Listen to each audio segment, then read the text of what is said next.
Hi friends, this is Amanda from Time Out Scraps, and we're going to have a scrap with me in Procreate. We're using my kit, the Hygge Time, and we're in the Procreate app on the iPad. We're going to start a new canvas, the plus sign in the top, new canvas. Do 1800 pixels by 1800 pixels and 150 dpi. My iPad is older, so I like to keep the dpi down to 150. You can take yours up if you're planning to print. And we're using some pictures from Unsplash today.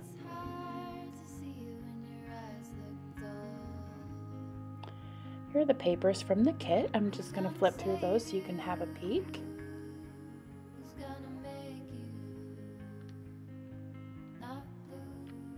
Nice sage greens and golden colors.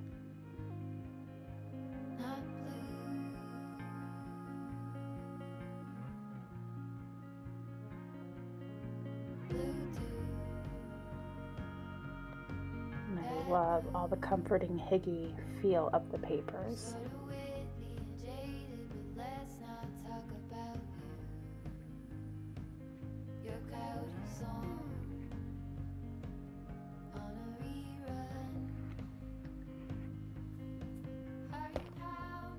I'm just going to start with a neutral whitish paper for our background today. We're going to keep it nice and simple, cozy feeling. And we'll just do a quick flip through of all the elements that come in the kit.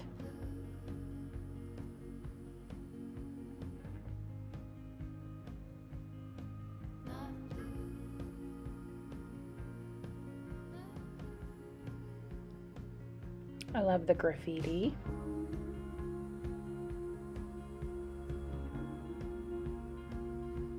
And all of the element stickers. They have a slight border around to make them look like stickers.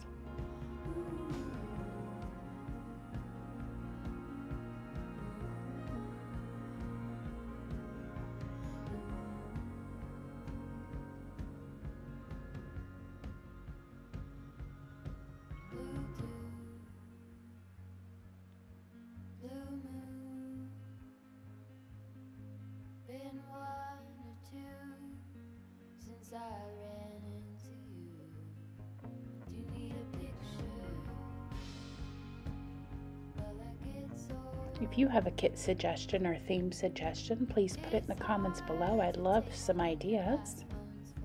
All right, let's get started. Let's start with that graffiti piece. It's a nice base to build upon.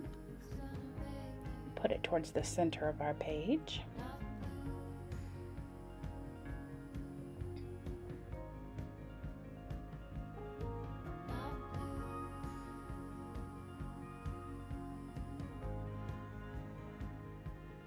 And we'll go add our picture next.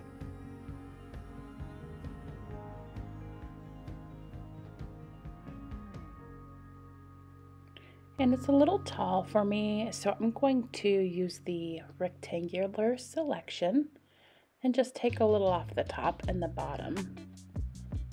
So make sure rectangle is selected. Draw out what I want to get rid of. And that's selected, so I'm just going to tap on that layer and clear the selection. And we'll do the same thing at the bottom. Just a nice easy way to crop our picture.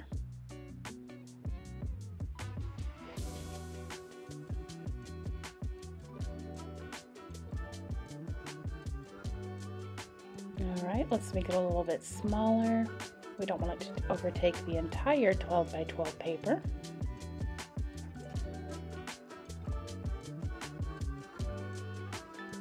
And let's duplicate this picture. I like to put a mat on the picture after I have resized the picture. And so the duplication of the picture will be my mat. And I'll just fill it with a color. Oops, filled the whole layer. So we'll undo, 2 fingers. And we'll select that layer and then fill it. It's a nice way to get your proportions correct for your mat without having to adjust a frame or another paper. But I'm going to bring in this other green sage color background paper and we'll clip that to our shape. That way we don't have to cut down our whole paper. We're just going to clip it and it's ready to go. Now we'll need to center our photo onto the mat. And we'll add drop shadows towards the end to make it look more realistic.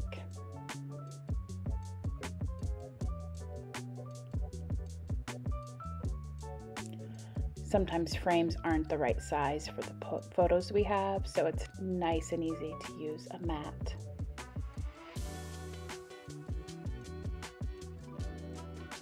I'm going to add 2 more layers of the photo. I'm going to duplicate it 2 more times, and I'm going to play around with the settings.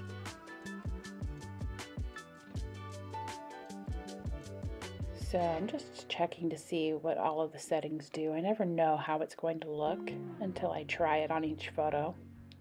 So this is the time you can really go in and play. And I find when you have more than one layer of one photo, it can add just a little extra touch. It's fun to play with, the lighting effect. And the reason I'm doing this is because I thought the picture was a little bright for the kit. I wanted it to be a little softer, a little less colorful with that sunset, even though it's so pretty. I'm going to drop the opacity on a couple of the layers, and I'm going to keep playing with them and the order as well. And I'll let you know the ones that I end up on.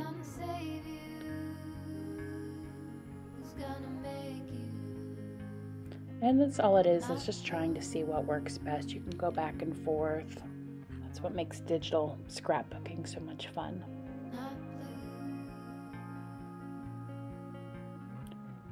And I accidentally clipped that layer, so I'm going to unclip it.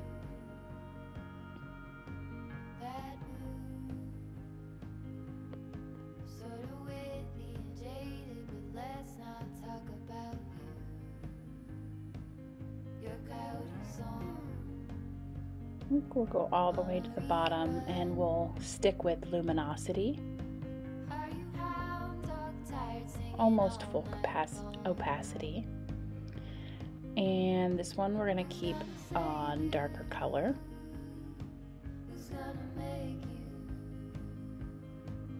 And the top one, we'll keep it on screen and lower the let's see, about 70%. Let's see if we keep it there. I can't remember. And darker color is set to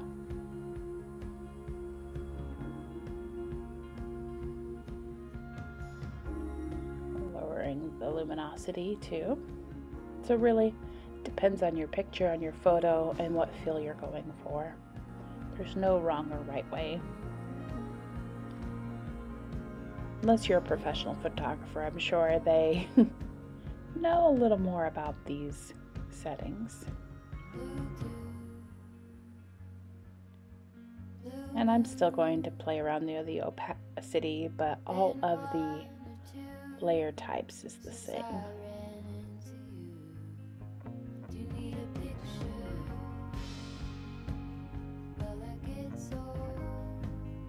That looks pretty good. See how much softer it is? The blue jeans aren't so bright and the sky isn't so orange. Let's add some more elements. I like the page to kind of flow, so I like something to go all the way to the edge. So the scatter is a good option for that.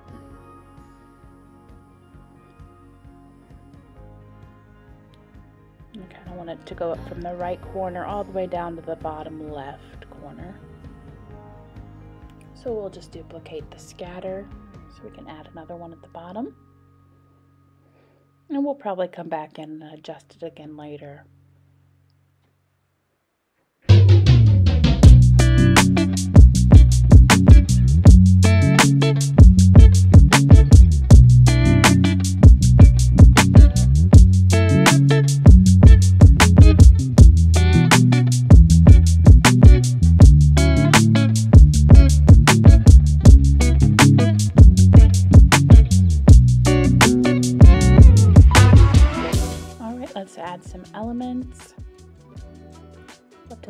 layers panel, we need to bring these up on top of the photo. Oops, I accidentally created a group. Groups are useful, I just don't always like working with them. I have to undo because I accidentally deleted what was in the group. So let's unclip that.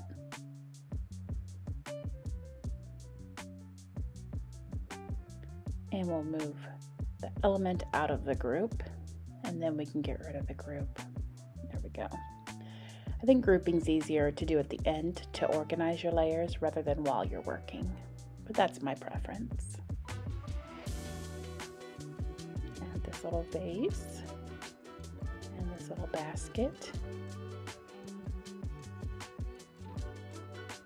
Oh, I accidentally got 2 of those in there.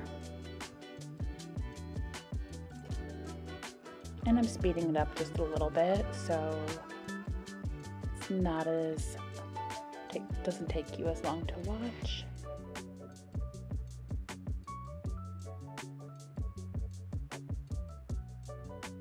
If you have any questions or want me to slow something down and go more in depth over a particular part, just let me know in the comments and we can do it different next time.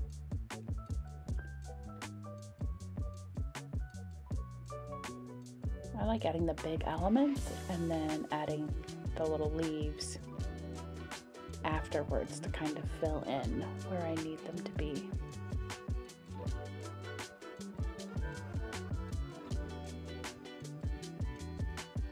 Okay, let's do some flowers. I always put the flowers in first and then add the leaves behind. It's easier for me to build the cluster. And I'm a little bit pickier about the flowers. I want certain ones towards the top and others behind peeking out.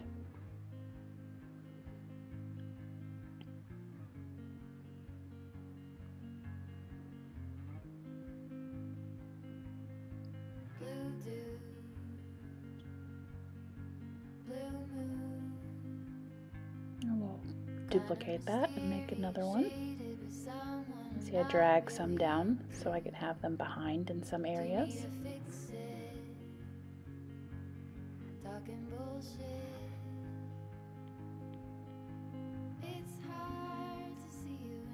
Now we'll add our leaves behind. I usually pick one leaf and then duplicate it for the whole, and use it throughout on the whole page.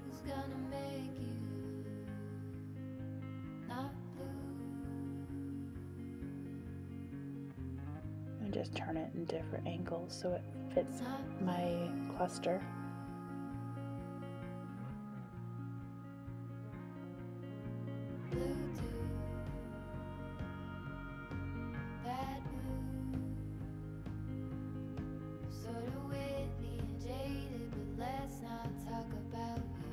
And don't worry, we'll still add those drop shadows at the end.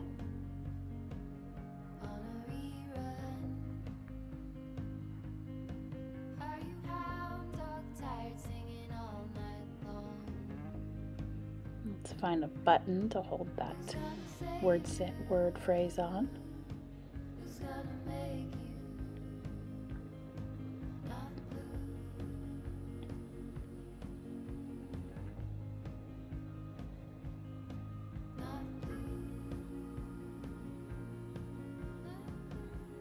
Getting close to done. I want to add a few more stickers in with my more realistic flowers.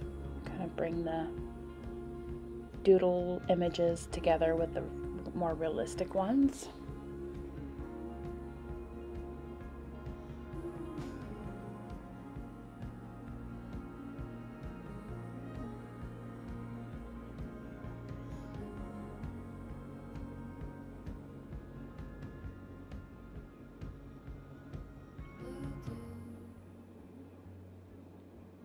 And I think about adding a third one. I even try it out, but I think it's just too much for this page, so I'll get rid of that one.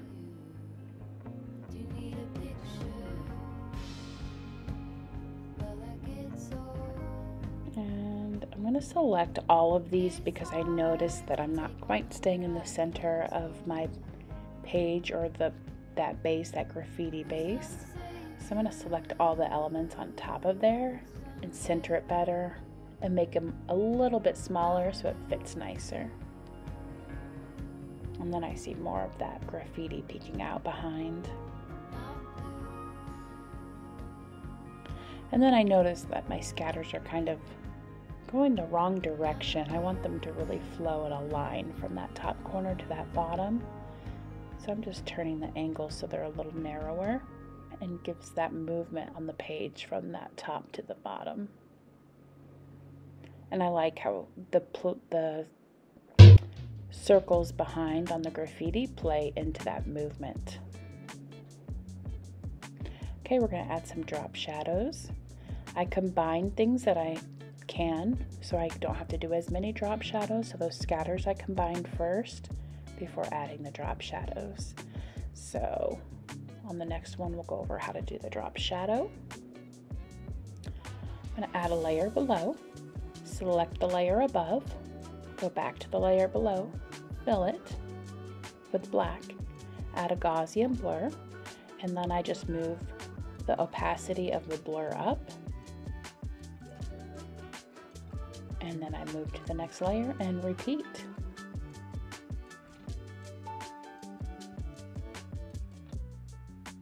And on the stickers, I didn't add quite as much of a drop shadow, and I'm going to lower the opacity on them too, so you can see that next.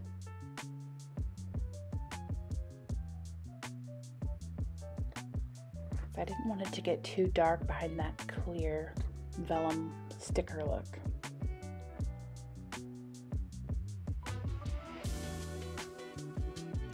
And I kind of go back and forth between even wanting a drop shadow on those.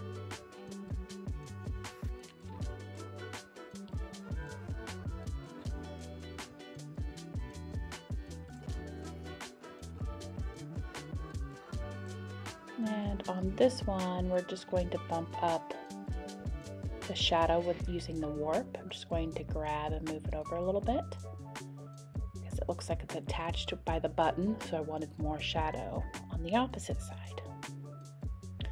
And remember, the smaller things and flatter things like paper, you'll have less of a drop shadow than, say, a big 3D flower.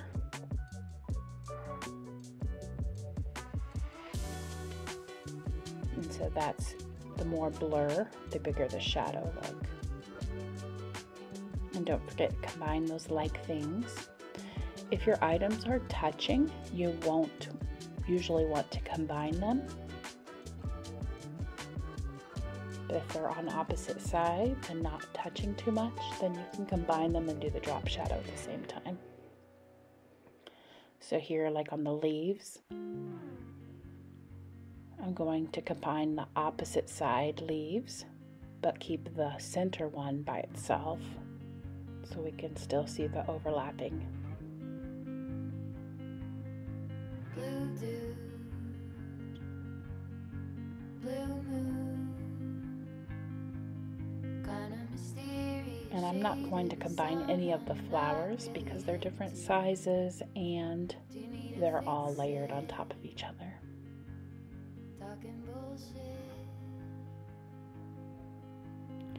I could have maybe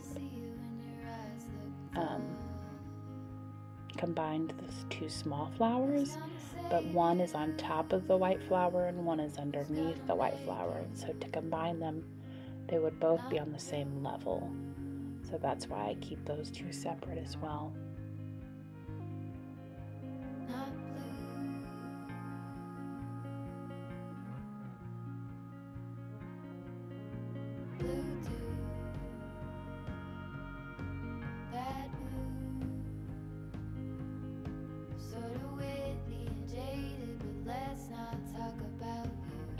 And the white flower, because I wanted so much drop shadow, I did lessen the opacity of the blur on that one.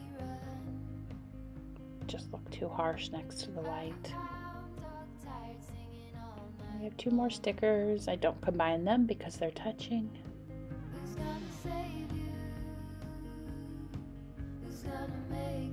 And just like the other stickers, I'm going to lower the opacity.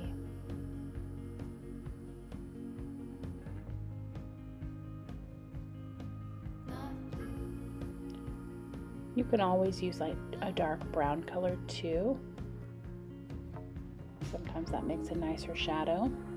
So try that out if you're wanting to try something new. And there we have it, our finished page. Thank you so much for joining me with a scrap with me. Let me know if you learned anything or what you liked best, and make sure you subscribe. The link to this kit is down below.